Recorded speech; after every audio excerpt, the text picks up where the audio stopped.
Good morning, beloved community and everybody online. My name is Ginny Fox, and I am a practitioner here. So the month of November to me is a month of gratitude. We have gratitude bags in the Sparks Hall. And it's easy to be grateful when the sun is shining and everything's going great. And that one friend remembers your birthday and calls you up and says, happy birthday. That's great. But it's a little bit sticky when things aren't going so well. When you have a day where your computer goes down and you have a project to do and just things are not working in your life. So I want to talk about gratitude today, and it's not always easy.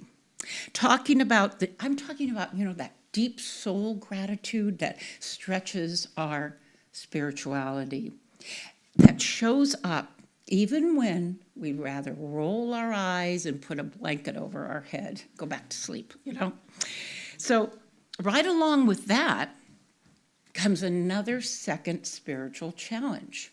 And that's our theme for this month, loving the unlikable, okay?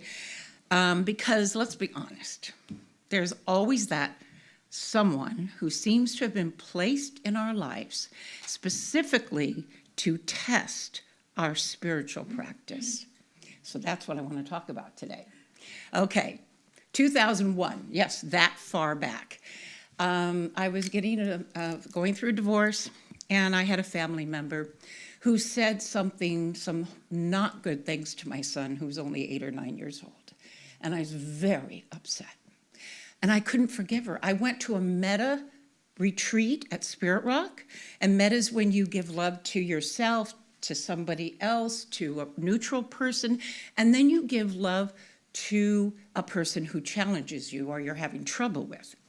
Well, I couldn't forgive her. I couldn't do it. And I talked to the director, I talked to the leader of the retreat, and he said, put this person in a little box in your brain, and then visit that box every so often and see if you're ready to forgive.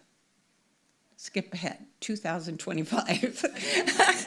So we have a class, Self-Mastery, and Reverend Nancy was doing a meditation, and at the end, she talked about forgiveness. And all of a sudden, wow, I went into that box, and I went, what am I doing? Why am I holding on to this? Release.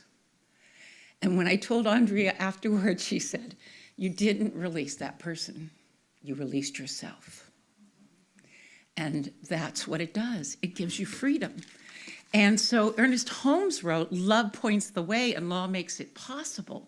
And I put it into the law a while ago. But it didn't happen in my time, it happened in God's time. When we choose gratitude, we choose forgiveness. We're not pretending that everything's okay. I'm not condoning what happened. I'm simply choosing to see the divine presence within everything and everyone. Even the folks that make a sigh and go, Lord, give me strength.